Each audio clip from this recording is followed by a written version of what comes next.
We went to Dubai for a vacation and almost didn't come back. It was supposed to be simple, a short family trip, a break from routine, something the Johnsons had been planning for months. Flights booked, hotel paid, budget $4,500, carefully planned down to the last dirham. Everything looked perfect until it didn't. Because this isn't just a travel story, it's about what happens to your money when life stops following your plan.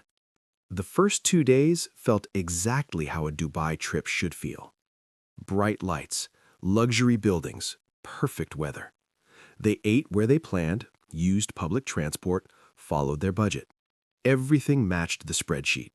And in finance, this is called the comfort zone. When your plan matches reality, you feel in control. You feel safe. And that's exactly when things changed. On the third day, something felt off. Not obvious, not dramatic, but noticeable. People in the hotel lobby checking their phones, quiet conversations, more alerts than usual. No panic, just uncertainty. And then they saw it. Flights changing, prices rising, availability disappearing. This wasn't random. This was something bigger. In finance, there's a name for moments like this. It's called a black swan event.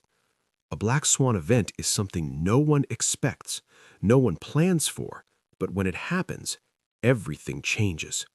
You build your life around normal conditions, normal prices, normal stability, normal timing. But a black swan breaks all of that. Suddenly, things don't behave the way they should. Flights disappear, prices explode, options shrink, and the plan you trusted stops working. And here's the important part. Black swan events don't just happen in markets. They happen in real life. Unexpected expenses, sudden changes, moments where control disappears if you're not ready. And in that moment, you don't rise to your plan, you fall to your preparation. And once that moment hit, everything changed fast. That $400 flight home? Gone. The only tickets left, $2,800 each. This is how markets react. When supply drops and demand rises, prices don't increase slowly, they spike. And suddenly, this wasn't a vacation anymore. It was a financial problem. The Johnsons checked their budget. They had planned everything, but they didn't plan for this.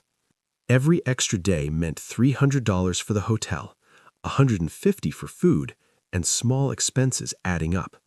Money wasn't just being spent, it was disappearing faster than expected. And this is where most people lose control. When pressure hits, people panic. They swipe their credit cards. They say, "We'll deal with it later." And that's how people fall into debt traps. But the Johnsons did something different. They stopped. They paused and asked one simple question. What can we control? They stopped thinking like tourists. They started thinking like strategists. No luxury meals, no unnecessary spending. They went to a grocery store, basic food, essential needs only. They tracked every dollar. Every decision became intentional. And something powerful happened. The moment they controlled their spending, they controlled their fear. They didn't rush into expensive decisions. They didn't panic buy flights. They waited. They watched prices. They compared options. No emotion, only logic. And finally, they found the right moment. They booked their way home.